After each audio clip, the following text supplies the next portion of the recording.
Geralmente, quando falo sobre esse assunto, eu preciso construir um vocabulário. E só a construção desse vocabulário leva esse tempo. Hoje o deputado Gimenez vai exercer o superpoder da concisão. Eu quero esclarecer isso aqui, porque eu tenho sido perseguido no meu estado, massacrado, porque ajo aqui como cidadão. Aqui está escrito, eu sou procurador do estado de Mato Grosso do Sul, para que os senhores saibam que eu sou um profissional do direito, alguém que está há 30 anos trabalhando com direito público, estudando direito público e a hermenêutica constitucional. Mas eu não estou aqui como procurador de estado, até porque o órgão do qual faço parte não tem nenhuma atribuição no campo político, nenhuma. O órgão que faço parte é o equivalente da AGU. Meu trabalho é representar o estado de Mato Grosso do Sul. Eu tenho um mandato de lei para representar o estado de Mato Grosso do Sul e, nesse mandato, nenhuma atribuição eleitoral. Então, entendam claramente, estou aqui como um cidadão brasileiro, um profissional do direito, para falar o que entendo sobre o direito, sobre esse tema. É uma pena que o ministro do STF já tenha ido embora e ele tenha vindo aqui e não tenha dito absolutamente nada sobre a ciência do direito. É uma pena. E eu quero dizer aos senhores, por que há 28 anos este Congresso e o povo brasileiro, quando trata desse assunto, discute informática, discute matemática, probabilidades. Esse assunto não é da matemática, não é da informática. As proposições racionais a respeito desse assunto estão na ciência do direito. Democracia, cidadania, voto, princípio constitucional da publicidade, as cláusulas pétreas, tudo isso é matéria da ciência do direito. Não é da informática, não é da medicina, não é da engenharia. Eu admiro muito o professor Amilcar, professor Pedro Rezende, que está aqui em algum lugar, o mestre Oda. Se os senhores sentarem para conversar com esse homem sobre matemática, os senhores ficarão impressionados com o conhecimento dele. Mas o Estado não se constitui dessa disciplina, o Estado está na ciência do direito. E o que os ministros do STF tratam, ao repelir o que os senhores fazem nessa casa, tratam por meio de falácias jurídicas. Se as proposições que orientam o trabalho dessa casa são orientadas pela matemática e pela informática, é muito fácil para eles refutarem o que os senhores fazem aqui. E por que eles insistem em manter o sistema desse jeito? Porque são eles que controlam a eleição. A eleição é um processo, o sufrágio é um processo. O ministro acabou de falar aqui e deu a entender a velha falácia de que sufrágio e voto são a mesma coisa. Pelo amor de Deus, sufrágio é algo totalmente diferente de voto. Sufrágio não é voto. Sufrágio não é direito ao voto. Sufrágio é um processo, busquem a origem, o étimo dessa palavra e vocês entenderão. Voto é compromisso. Sufrágio é uma expressão metafórica que remete a uma decisão tomada debaixo da autoridade do fragor. A raiz dessa palavra é frangere, colisão de partes. E que partes? Os votos. Saiam dessa prisão, essa falácia do espantalho. Tudo que vejo aqui nos corredores, nos projetos, sempre é informática, informática. E a maioria não conhece nem mesmo a informática. A guerra é cultural, principalmente semântica. Quando eu digo que são os ministros do STF que decidem a eleição, e eu enfatizo isso, é porque são eles que apuram a vontade majoritária, e o resultado da eleição é a vontade majoritária. Se fazem pelo bem ou pelo mal, não posso provar. Raul Seixas disse uma vez, se o mel é doce, eu não posso afirmar, mas que parece doce eu tenho certeza. Por que eu digo que eles decidem a eleição? Porque só eles, e absolutamente só eles, sabem como se procede a apuração da vontade majoritária. E o elegere, a escolha, é a vontade majoritária que decide. Não é por acaso que está além disso, importa quem conta o voto. O sufrágio não acaba quando você deposita sua vontade no sistema. O sufrágio é o fragor das vontades individuais. O voto é a vontade individual.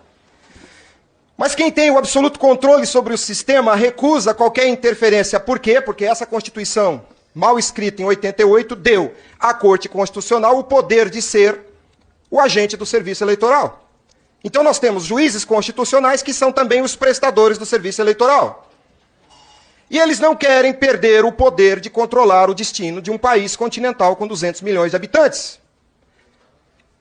E voltando à semântica, o que é auditoria? Essa palavra vem de audire, ouvir. O auditor ouve. E ouve quem? Ele não ouve a si mesmo. Ele ouve outro.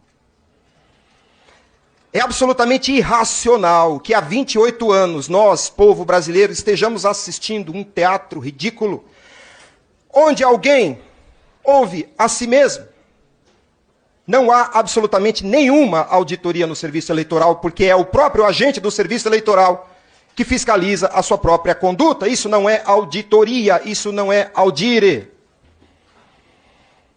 Entenda o absurdo de se esperar que alguém fiscalizando a própria conduta esteja fazendo algo que possa pôr em risco a sua própria conduta. Aqui nos corredores há um folclore sobre a amostragem. A amostragem é uma forma de auditoria. Quando se faz auditoria, se examina a conduta de um ser humano.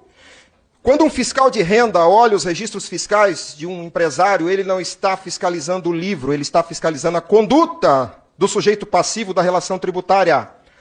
Quando se pretende fazer uma auditoria dos atos do serviço eleitoral, o que está se fiscalizando é a conduta dos agentes do serviço eleitoral. Não é a urna eletrônica, meu Deus.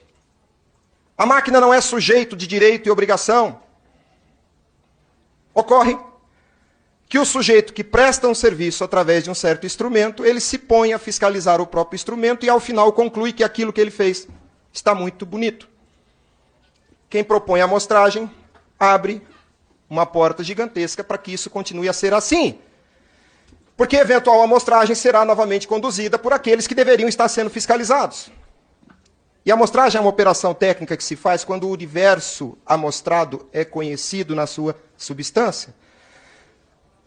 A substância do voto é a vontade individual. Votos não são fungíveis. E se alguém disser que a amostragem é para mostrar o funcionamento do equipamento, o enredo piora. Porque olhar o que uma máquina faz não significa que eu sei o que a outra máquina faz. Vejam, o problema é semântico. Uma outra proposição folclórica que tenho ouvido aqui. Tem que ser por PEC, porque PEC é mais forte. Estudem o controle jurisdicional de constitucionalidade. O controle de constitucionalidade julga qualquer espécie normativa. Emenda constitucional também pode ser julgada inconstitucional. O que os senhores têm que fazer é definir conceitos, porque o juiz militante atua no vazio conceitual. E se os senhores não sabem os conceitos, o problema não será resolvido.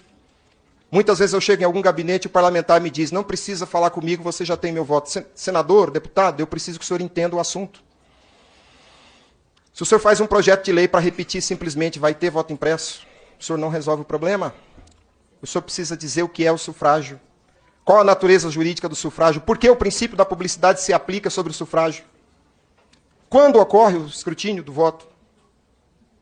Os senhores precisam entender por que a Corte Constitucional da Alemanha recusou o voto eletrônico. E as razões são jurídicas, não são matemáticas nem informáticas. Houve uma lei em 95, 9.100 em 95.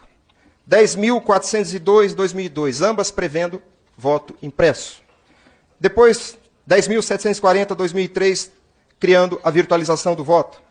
Depois, uma nova tentativa em 2009, 12.34 em 2009. Depois, em 2015, 13.165 em 2015. O que essa norma dizia? Vai ter voto impresso. Não há nenhum conteúdo jurídico nessa frase. Este Congresso recentemente tomou uma atitude inteligente quando tratou do tema do marco temporal. Este Congresso definiu o instituto jurídico. Os senhores fazem fonte da lei. Os senhores é que têm o mandato, a investidura política para dizer o que é o instituto jurídico.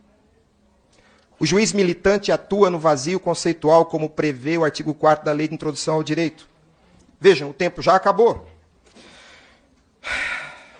Nós temos que afastar palavras como confiança. Confiança é confidere, fidere, fides, fé.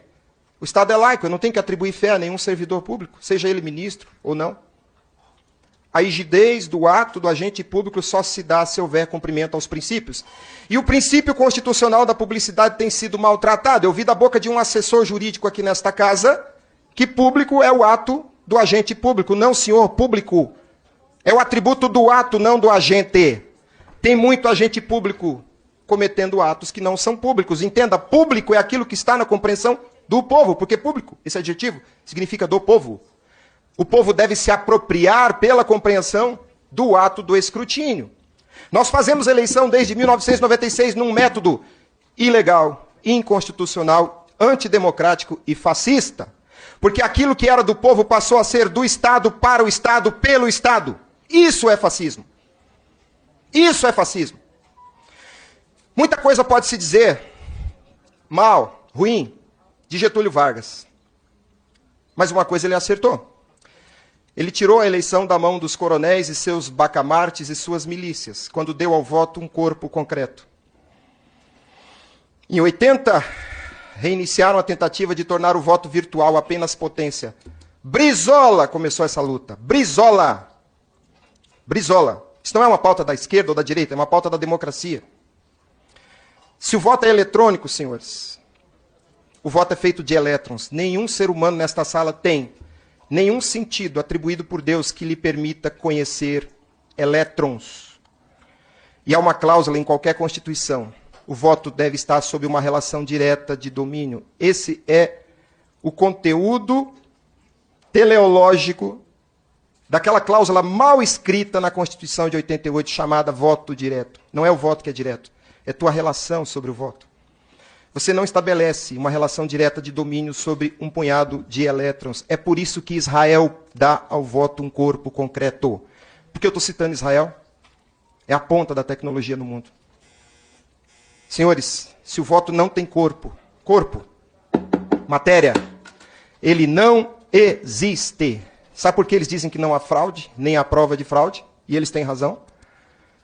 Porque o próprio voto não existe nesse sistema. Não dá para falar isso aqui em 10 minutos. Isso aqui é uma aula de 5 horas sobre semiótica, semântica, etimologia, hermenêutica constitucional.